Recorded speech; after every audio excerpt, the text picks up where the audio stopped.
It's The World This Week. The World This Week in partnership with The Daily Beast, with us Craig Kapitas, contributing editor to The Daily Beast. How are you?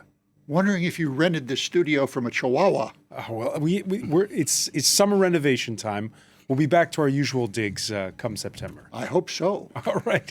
And we'll see if it's up to standard for Richard Verly, correspondent and columnist for Swiss news site Blick. How are you? Yes, fine. And Not too cramped? Confirm the studio is okay as far as you are here, François. All right. Flattery will get you everywhere. Sarah Daniel, senior correspondent for News Weekly magazine L'Obs. How are things? Good, thank you. Good, okay. And from the vast expanses of Riga in Latvia, Lily Yaparova, a journalist for the Russian investigative news outlet Meduza. Thanks for being with us. Hi, it's a pleasure. By the way, if you can't watch us, you can listen, like, and subscribe on to The World This Week on Spotify, Apple Podcasts, and other fine streaming services. It's the following Friday. We're still asking, what just happened? Yevgeny Prigozhin cheered as he suddenly lifted his occupation of Rostov-on-Don last Saturday night in southwestern Russia, aborted his Wagner Group's march on Moscow, a challenge unseen by the Kremlin since the failed 1991 coup attempt against Mikhail Gorbachev. Back then, state television played the ballet Swan Lake. This time, it was, by the way, extensive coverage of Silvio Berlusconi's 10-day-old funeral, which was, I guess, mixed in with a lot of nature documentaries. The fact that the programming went a little bit off, Craig Kapitas, was a sign that this was definitely off script, what was going on. It was off script for us. I don't think it was all that off script for anyone else. Look, this, what do you want to call it? A coup d'etat, a mutiny, a protest? It proved two things and two things only. Everything else is speculation, in my opinion. Number one, we now know for certain that there are elements within the Russian military who do not like Vladimir Putin or his regime. We're certain of that now. As we were certain before, but not told, that Wagner Group was indeed part of the Russian military being paid by Russia. And everyone goes, oh, shock. Well, we knew that over years ago. The second most important takeaway of this is that the future of Russia, the fate of Putin, is not going to be decided by this exultation, this orgy of Kremlinologists and Putinologists arguing what's going to happen next. It's going to be decided on the battlefields of Ukraine. That's what we know right now. Everything else is speculation. I want to get back to the situation in Ukraine. Sarah Daniel, the cover story in your magazine, that the headline reads, "Cracks in the System." And Vladimir Putin, who's fancied himself a strong man, doesn't appear as strong after this, what happened last Saturday. Well, I don't know if I can talk now because it would be speculation. I'm a little bit shy now, but still I will tempt something. Yes, well, it was, I guess we all knew there were tensions between, of course, Prigozhin and Shoigu and inside the Russian army. We weren't sure, though. We thought maybe some of this is it was theater. Sure, because Prigozhin is so, is so vulgar but outspoken also, like a real, he speaks a lot. So we knew that there were a lot of tension, especially after Bakhmut, where he had lost so many men. And he was blaming, of course, Shoigu, and this feud has been going on for a long time. So we knew absolutely that something was on. But that was, really blatant suddenly, and of course Prigozhin went all the way, and then he realized that all the soldiers and generals who gave him some signs that they will go along with him, then they're not going to do so, and he stopped. But I think he was tempted to go all along. All right, we're going to put that to Lilya Yaparova. One thing that struck a lot of people was there was that initial address by Vladimir Putin on the Saturday morning. He then appeared to go to ground. He reappears in public outside the Kremlin walls on Wednesday with an unlikely meet and greet in Derbent, Dagestan. That's on the Caspian see. We can perhaps show some of those images there. Vladimir Putin's not usually a man who shakes hands with people in the crowd. The host of our Eye on Russia segment, Lilia, says she doesn't remember in the 10 years she was a Moscow correspondent seeing him ever do that. What are your thoughts on Vladimir Putin's movements this past week? Well, I believe that all his Vladimir Putin's recent activity is due to the fact that he realized that there are really forces inside Russia who are ready to dethrone him. And it's not just Prigozhin. Sources in Russia among Siloviki community tell me that it's not just Prigozhin, it's also some guys from the GRU. And there are rumors reported by Bloomberg and the Financial Times and a bunch of Russian media outlets, but still rumors that General Surovikin was detained. And this is the number two of the military. Yeah. He's not the GRU, but if what the sources are telling is true, then it was not just Prigozhin in constructing, designing this coup attempt. It was also a bunch of guys from one of the most important and powerful intelligence services in the country. Also, Prigozhin, while he was marching to Moscow, again, the sources tell me it's not proven yet, but again, that he was trying to not just get rid of Sergei Shoigu, the head of Russian Ministry of Defense. He was also trying to cleanse some undesirable elements inside the presidential administration. So inside the Kremlin, there are talks that Sergei Kiriyenko was an advisor to Vladimir Putin, was one of the targets. So yeah, I think we'll learn a lot more about this coup attempt in the future weeks. All right, so there's various versions of, you're calling it a coup attempt, of what exactly happened, why suddenly Yevgeny Prigozhin's men stopped marching. Putting modesty aside, Belarus's president, he told reporters that he warned Prigozhin not to go to Moscow or he'd be, quote, squashed like a bug. This before Lukashenko described his telephone mediation with his Russian counterpart. That's why I thought, we can waste Prigozhin. I said to Putin, we can waste him. It's not a problem. If not on the first try, then on the second. I told President Putin, don't do this, because then there will be no negotiations. These guys know how to stand up for each other. They fought in Africa, Asia, Latin America. They'll do anything. We can waste them too. But thousands of civilians and those who oppose the Wagnerites will die. Kishav Ali, we can waste him if we wanted to, but I told him not to. Well, the problem is the cost of wasting Prigozhin, because at the moment I saw in the news report that he's supposed to be in Belarus alongside 8,000 men. And you can be sure that those men are not in Belarus only to take vacation, but they are there to protect him. If they are there, they are probably in Belarus to protect him.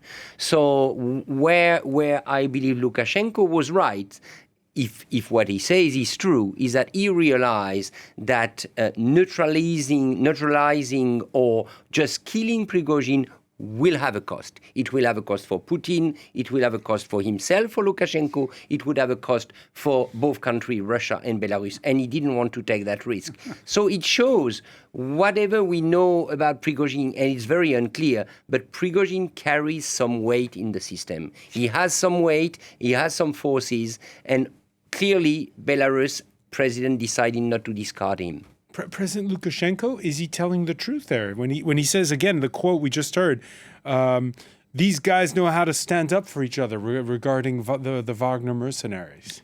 I wouldn't believe a word that comes out of that guy's mouth. Look, Russia has a long history of failed rebellions. Stalin purged, Lenin purged, Catherine the Great purged, Peter the Great purged the Streltsy. There's even a word for these doomed and senseless purges in Russian, Pugachevshchina, which Lila can talk more elegantly than I can on the derivation of that term. This is now a money story, okay? It is a money story. Why? A few hours ago, old Mr. Putin decided that come October, everyone in the Russian military is going to get a 10.5% pay increase, right? So, and he's also now, according to one of our Daily Beast reporters who works in Africa, sent emissaries to various West African countries to try and get his people, Putin's people, to replace Prigozhin's people, dealing with the local leaders down there to kind of eliminate the Wagner Group or take Wagner Group people and absorb them in.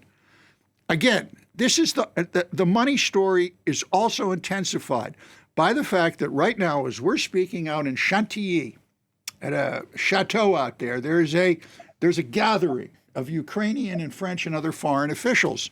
And they're trying to figure out a way how to get money from Russia to Ukraine. World Bank says it's going to cost $400 billion to rebuild Ukraine. It's probably going to cost closer to $1 trillion. So far, the West, according to the World Bank, has seized approximately $200 billion worth of assets. So you're saying Russia's feeling the pinch? Oh, yes, they are feeling the pinch, but it's not hurting yet. The squeeze isn't on because Putin's people are still doing deals with everyone and their uncle, from Turkey to Africa to the United States. The United States is still paying money for certain things regarding nuclear disarmament costs. There's the money is going in. The Wall Street Journal 2 days ago reported. There's a lot to unpack there. You were asking the question: does Prigozhin has some weight? What is going to be the cost of his departure, as said Lukashenko?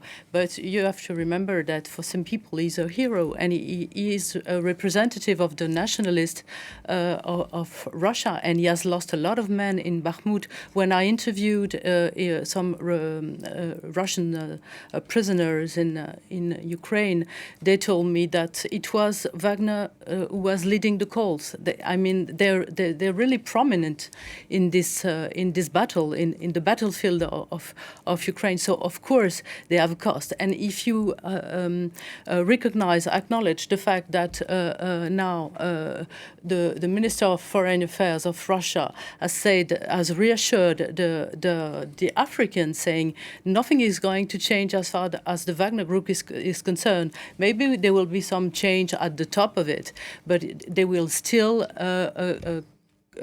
coordinate all the efforts in Africa. So I think that's a very important sign that they have a lot of power still in the military, in the Russian military. A lot of chancelleries in Africa have gone kind of quiet this week in places like Mali, Central African Republic, because they are wondering, as Craig was saying, who's their interlocutor. Well, by the way, a big market for Wagner, the present Wagner or the future Wagner, is opening up in Mali because the decision was taken for the UN peacekeeping forces in Mali to withdraw. Precisely. So, if the announcement confirmed just a few hours ago. Exactly. So if MINUSMA withdraw from Mali, there is a huge gap to fill security-wise, and that's been a huge market. And maybe that's one of the explanations. Now, but can the Wagner Group, which is fill that gap, or can Russia fill that gap, since they've been linked, according to a UN report, to the massacre in Moura, Wagner Mali? Group will never fill any gap comparable to the UN peacekeeping force, but it may go there in higher number, in bigger number, to protect the government. That's what I mean, because the government will have more room of maneuver to call in more Wagner. It doesn't mean it will work in Mali, but I'm just saying there is an opportunity. Now, coming back to Belarus, we tend here, and it's probably true, to see Lukashenko as a rather stupid, authoritarian, autocratic ruler. In this case, he may not have been acting stupidly. By offering Prigozhin a retreat, by being the middleman between Putin and Prigozhin, he gains some power, he gains some influence, and at the end, it might be a smart move from him. Sarah, Daniel, you wrote about He's not at all. I agree with you. He's not at all stupid. Exactly. I mean, he is the last dictator of Europe. Exactly. He's a killer. He knows how to survive. He's a killer, but he's so smart. Exactly. And he's been doing so for the last fortnight, and also for the last decade, playing the Russians against the the Westerners and so on. I think he's a very wise politician. All right, the master of the Kremlin on this whole issue about Wagner and what happens to it, who so often has denied any links to Yevgeny Prigozhin's group, on Tuesday, Vladimir Putin cleared the air. Содержание всей группы Вагнер. The government has fully funded the Wagner Group. The Defense Ministry, the budget has fully funded this group. Are we getting it wrong, Lilia Yaparova, when it comes to what's the future of Wagner in Africa? Because at the end of the day, is Vladimir Putin right? This is all Russian government assets that were just disguised with a bit of plausible deniability. I believe that the Wagner mercenaries are to stay in Africa, but I think there's still a struggle going on between Yevgeny Prigozhin and the Kremlin as to who will be in charge. I mean, we saw Sergei Lavrov and his deputies. They recently made a tour and talked to all the African partners and assured them that, all the contracts, all the stuff that's been going between you and the Wagner Group, it's staying in place. Please don't worry. But Prigozhin now probably, at least as my mercenary sources and some sources close to the management of the Wagner Group, close to Yevgeny Prigozhin himself, as the sources tell me, he wants to stay in Belarus. He wants to build a base there. And we already heard Lukashenko agreeing to these terms. You think it's going to happen, that base? I believe that it's possible. At least I'm just a journalist. I don't know. I know nothing. But my sources tell me that they're pretty sure that Prigozhin will try to create a base in Belarus. We saw his jet making these crazy trips from Minsk to St. Petersburg. Today it was for the first time reported that Russian military aircraft made a trip from Moscow to, I think, somewhere in Africa, and then to Minsk. So I think it's a first. Mm-hmm. And it might be an additional detail that proves that Prigozhin will try to fly Lukashenko's military cargo planes to Africa and create a new base. And it will be all the same for him, just he will be operating not from Moscow or St. Petersburg, but from Minsk. That clip we heard, by the way, of Vladimir Putin came 72 hours after a raid that took place Saturday while his men were marching on Moscow on Prigozhin's St. Petersburg offices. There was also a raid on a nearby hotel where authorities just happened to stumble upon a minivan full of cash, gold bullion, and an unspecified white powder. Russia's president promising Tuesday to scrutinize a deal to have Prigozhin's Concord Group provide food for the military. The state provided full allowance, but part of this group, Concord, earned 80 billion rubles at the same time. I hope that while doing so, they didn't steal anything or didn't steal that much. But we will undoubtedly sort it all out. Заработал 80 миллиардов рублей. Craig Kapitas, a bit of a bookkeeping scrutiny here. Well, I would take everything that you hear from Putin and Lukashenko and all these theories that mostly come from social media with a very large pinch of Novichok. Historically, Russian leaders have never had any hesitation to assassinate and destroy what are known as quartermasters, people who support the government. But just hold on. The words you're hearing there from Vladimir Putin, they seem to contradict any idea that Yevgeny Prigozhin would be allowed to have an afterlife in places like Belarus. And this You think they said the same thing to Trotsky. You know, you want me to, I can go down the historical list, but I know you get upset when I start So he talking has no Russian future in Belarus, is what you're saying. Yeah, no, Prigozhin's a dead man. He's a dead man walking. There's no question about that. I'll go out on a limb and say that he's a dead man. All of them are dead. Yeah, all of them are dead man walking. You know, you can't trust anyone there. It's a as I said in one story. You know, it's a mischief of rats. That's what these people are. They're all, you know, trying to figure this out. You know, as Chip Bolin, the former ambassador to Moscow, Russia, a long time ago, said, trying to figure Russia out is like watching guys wrestling in a black sack and trying to figure out who's winning. That's what we're looking at here. So, Lilia Yeparova, the fears that have been expressed in Baltic states, like the one you're sitting in right now, about Belarus getting more involved in the fighting in Ukraine, are they justified?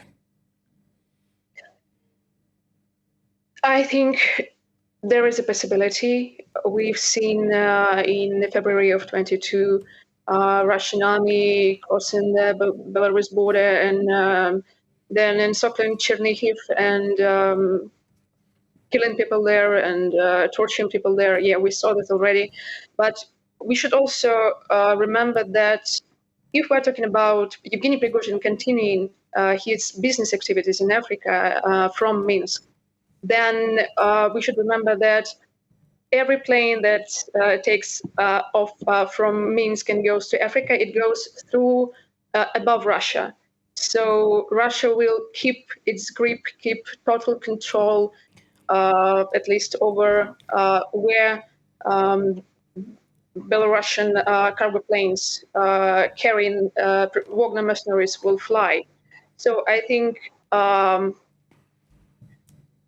probably Putin lost this battle when he, back in 2014, assigned a simple businessman from St. Petersburg his own private army. He made Prigozhin a Tsar instantly, and then he lost control over all his affairs. And that's what makes the situation totally unpredictable. And I wouldn't guess. I wouldn't guess what will happen in the nearest weeks, not even months. All right, well, infighting in Moscow in no way stopping Russia from lobbing missiles at urban centers in Ukraine. Twin 14-year-old daughters among those killed in Tuesday's strike on a popular restaurant in the frontline city of Kramatorsk. The latest death toll from that missile strike. 12 killed, 65 wounded. France 24's Catalina Gomez was inside doing an interview at the time. De la tarde, cuando un misil cayó exactamente, como pueden ver, en el restaurante estaba absolutamente lleno, y lo que estamos viendo en este momento son escenas de terror. Hemos visto heridos salir, algunos muy graves. Aquí los que nos encontrábamos realmente, es decirlo, estamos de cierta manera vivos de milagro. And Sarah Daniel, Kramatorsk has been a target before. We remember that train station strike a few months back. Yeah, it's the same, path of terror and really terrorizing people, and it's going to go, I think, more and more as Putin is losing his grip on his inner power, and it was a way to divert also the situation from being the center of attention of the world, and so we're going to see more and more of this. But I just want to go back very quickly about Prigozhin and the way the Russians are going to deal with him. I think that's what Lavrov said, that Wagner will still have his grip on Africa, and also because Russia needs the expertise of Wagner, so they will try to nationalize it, not to of course, Prigozhin himself will be punished, but the group in itself, which also is, they are monitoring. It's a moneymaker. Yeah, it's a moneymaker, and they have a lot of power and this expertise in Africa, and so they will. So that's as far Russia and Putin is concerned. As far as Lukashenko, he will try to use Prigozhin maybe in his food against Russia. So we don't. It's very hard to foresee what's really going to happen to him. All right, officials in the Ukrainian capital this week have been saying they're trying to crowd out the noise, not pay too much attention to what they're hearing about what's going on in Moscow. Instead, saying that they're focusing on that counteroffensive. They say they're making incremental gains, but that it's hard going, particularly as Russia has had time to mine the terrain. When you look at that map, Richard Verly, what are your thoughts as June becomes July? Well, I was there 10 days ago. I was in Kramatorsk, I was in Zaporizhzhia, I was on the way to Bakhmut. And what struck me at that moment is the fatigue among Ukrainian soldiers. It does not mean that the motivation was not there. They are still very motivated. They are fighting hard, especially since they are receiving new materials from NATO. But the fatigue is there, a real fatigue. And Kramatorsk is an interesting city. Sarah knows it too. Kramatorsk is the place where wives and girlfriends coming from Kiev and from the rest of Ukraine come to meet their husbands and boyfriend who are resting from the front line. So it's a very sensible city in the war effort of Ukraine. This is where the family gather together. You can see children and wives and families together. So striking Kramatorsk for Putin and for the Russian forces, to me, is very symbolic. The big question is, at the moment, because the anti-missile defense is working elsewhere in the country, in Kiev, people are no more going down the metro station, even when there is the sirens going on, because they feel protected. How Zelensky will be able to keep the country together if the counteroffensive is not winning enough ground? He needs success on the battlefield. And by the way, what happened with Prigozhin, with Wagner, and this feeling we have that there is some kind of fracture in the Russian power is good news for Ukraine. It does not mean that the Ukrainian government and army will be able to exploit it, but it's kind of a good news. All right, something that Craig Capis has been talking about often, which is ramping up the war effort a lot. European leaders worrying that the situation in the short term is more volatile, thus more dangerous with a weakened Putin. Nowhere more so than in places like Poland and the Baltics. In Lithuania, Germany's defense minister this week announcing that several hundred troops currently stationed there will become a 4,000-strong permanent base. We, as the Federal Republic of Germany, expressly acknowledge our responsibility and obligation as a NATO member country, as the largest economy in Europe, to protect the eastern flank. That is why I once again, in all clarity, say that Germany is ready to deploy a robust brigade in Lithuania on a permanent basis. The French have bases all around the world. For Germany to be having a permanent base outside of its own territory hasn't been seen since World War II. Really. Whoop-de-doo. What does that have to do with the war in Ukraine? Absolutely nothing. Absolutely nothing. The question, and Richard angled towards this.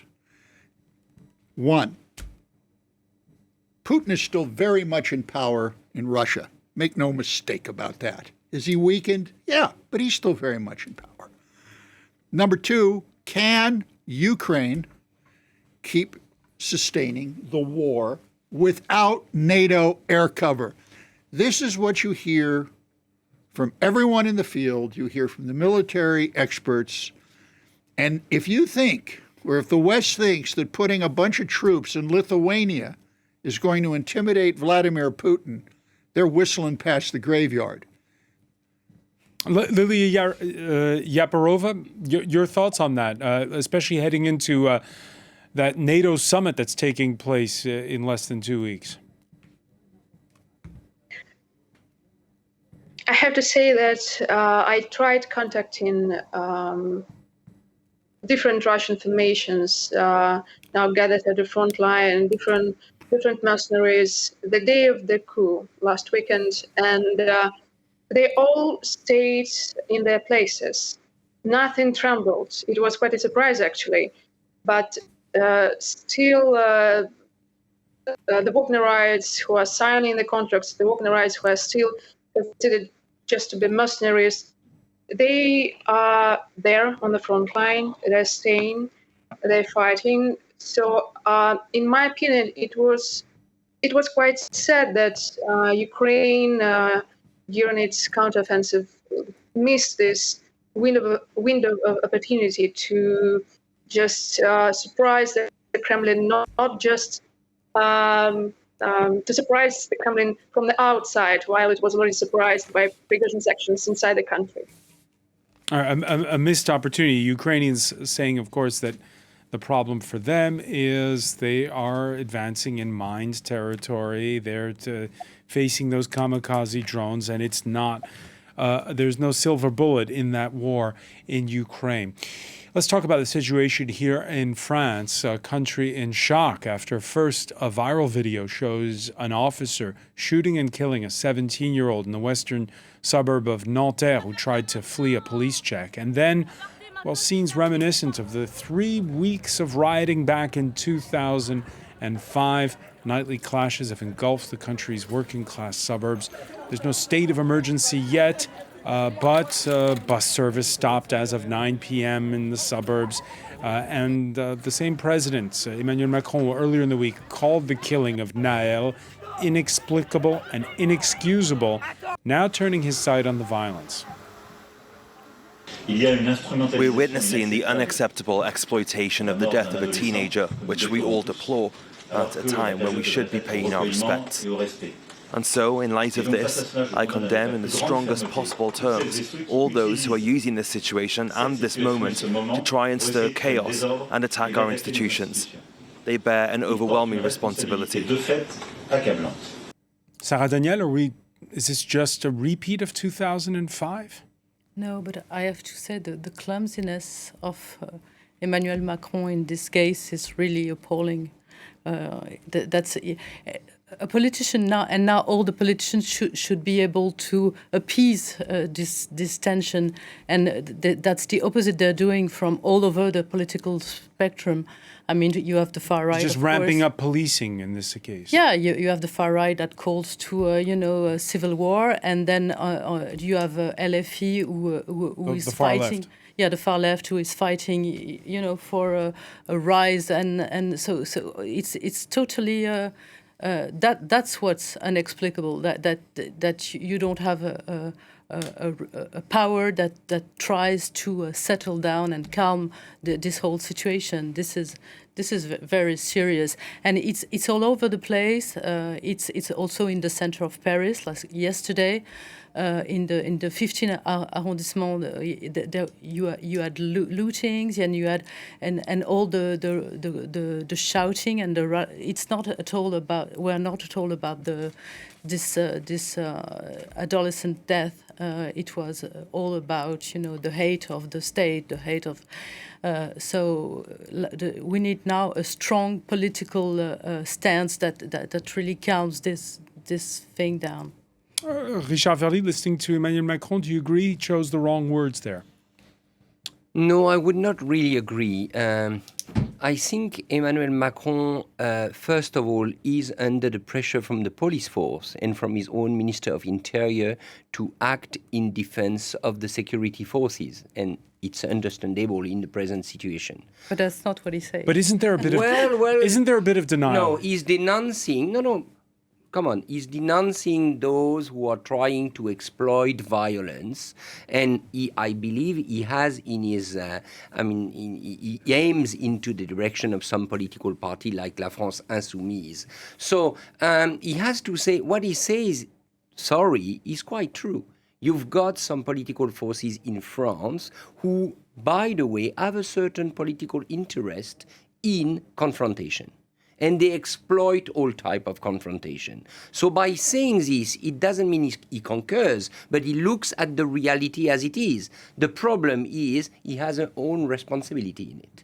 And he speaks like if he doesn't have a responsibility, but he has one. He has one for what happened before and for the situation that's going on now. Keep in mind that his government, like government before, they have been pleading for reinforcing the police force, employing more policemen, hiring more policemen, lowering the number of months of training, enlarging the possibility to use weapons, and so on and so forth. So his direct responsibility is in the line, and he doesn't acknowledge it. And I think that may be the problem. I was targeting the fact that he says it's not non-explicable. It's non-explicable. Then it's a license, you know, it's a license for people to riot and to say, if it's not explicable, then let's go ahead and destroy the whole system. Like we saw in November of 2020 when a music producer who was black was roughed up by police, and then closed-circuit TV footage proved the police falsely said that he attacked them. Particularly shocking was there was this initial claim, this time by the police, that Nahel had tried to ram them. That's before this video emerged, plainly debunking that account. The 38-year-old officer has been charged with voluntary homicide, something of a rarity in France for a police officer to face criminal charges. En l'état des investigations. On the basis of the information gathered so far in the investigation, the public prosecutor considers that the use of the firearm was not legally justified. Consequently, after leaving police custody, the officer accused of using his weapon was today brought before two magistrates as part of a judicial investigation into the charge of intentional homicide. In view of the facts and the need to preserve the investigation, the Public Prosecutor's Office has requested that the police officer who fired the shot be placed in provisional detention. Now, policemen's unions their version is this is one bad apple, and that this is one isolated incident, and we should let justice run its course. Kids in the banlieue say we're sick of being roughed up and also of never being believed by the cops. I've covered this country for 33 years, and although every nation has its systemic rot, the systemic rot I've seen here is that the French people, and especially the French government, find any discussion of state-sponsored racism to be taboo. Every comment you've made prior, just a few moments ago, there is no state racism. I can't let you say that. There is no state racism in France, not at all. Okay. I mean, come on. That's such a nonsense. I didn't say state racism. I said state-sponsored racism that starts with the education system. There have been a number of books written on this by Peter Gumbel. Yeah, that's so American to say that. I'm sorry. Well, like I no, but we have people in the banlieue telling our reporters. National. And I appreciate your point. And vive la France! I am a patriot.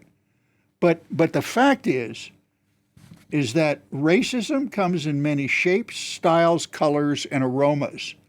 And in the 33 years I've had the privilege of living here and being part of France, and my family is French, I have seen most French people shying away from their original sin, if you will, here. And it starts with the education. Now, I understand the need for policing, and that's fine. If you would say so about America, I would, which has spent a lot of time there. No, whataboutism? This is very rooted in the American mind. But in France, you cannot say that. We are the less racist country that there is. Right. You go in the working class banlieues.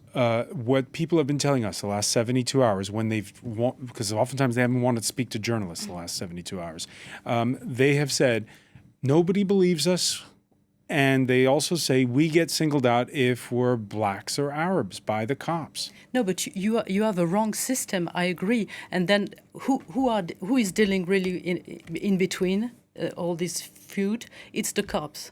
And those poor cops, I mean, they went through Gilets jaunes and the COVID and now they're exhausted, and also, of course, a lot of them are from going and on the far right, and this has to be addressed. But still, you have to understand both point of view. Of course, some young people are targeted because they are Arabs and they are blacks, and this we have to deal with that.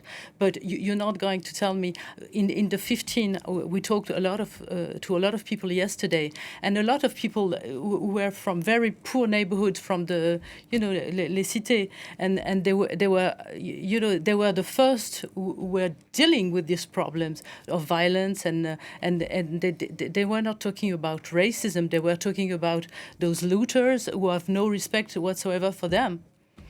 Richard Verdi? Well, I spent my night yesterday in between Nanterre and Montreuil, so west to east of Paris. And when I arrived in Montreuil, which is a city with a communist mayor, what I saw in front of the city hall is scene of chaos, real chaos, that I would not have expected. And what I saw are young men, I would not label them as kids, who were stealing, breaking cafes, breaking shops openly while the police was watching, probably with orders not to intervene. Why I am describing that? Because we are into a point now where a number of young people in the vicinity of Paris believe they can have a free ride. They can. Motivation might be, I don't discuss their motivation. They believe they can have a free ride because after the death of this young kid after the gunshot of the policeman, it's very clear that policeman will not intervene or will have a lot of difficulty to intervene. And what I am afraid of is that this free ride might be very violent and might be kind of increasing in the coming days. And that's the problem. There is a vacuum of authority at the moment in Paris and the suburbs. Once during a story, a riot such as this, I asked a rioter at a similar situation that you just described, why are you doing this? And his answer to me was, when you don't have anything and no one listens to you, this is what you do. Now, we white folk might not be able to grasp that sort of. No, I'm not doing that. We might not be able to grasp that. I'm certain that I can't grasp it fully, but that is. My friend who is living in the 15, she's a Moroccan, and she was totally upset about. She said, in this neighborhood, which is a tough neighborhood, we had only a few things. We had a Carrefour market, a supermarket, something for our tobacco, and now we have nothing. They looted everything, and it's terrible. And the only places they didn't loot was because there were prior arrangements where they say, no, you're okay, you have this, come on, it's not acceptable. It's you have to understand and chronicle the motivation. We don't have to understand that.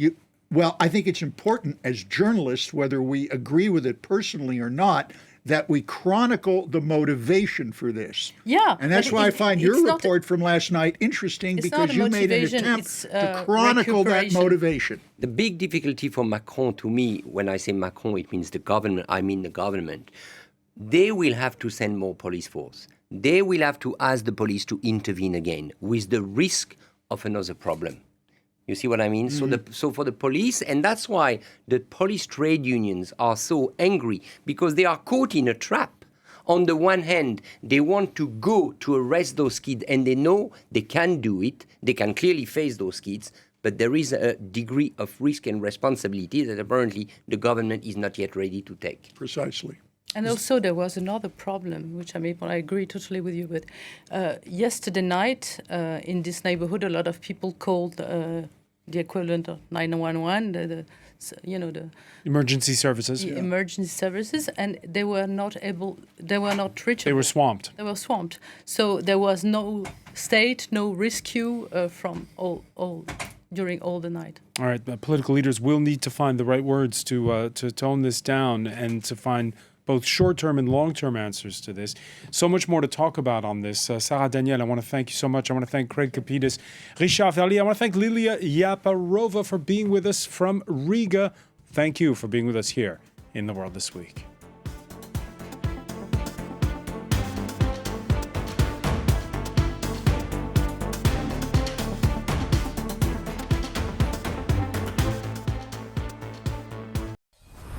Your stories inspire the future. Your daily lives create the news. Your cultures, struggles, and successes are at the heart of our programs. We tell the stories of those who made our planet and those who are building it. We tell the story of the world, shaped by the lives of those who live there. Liberté, égalité,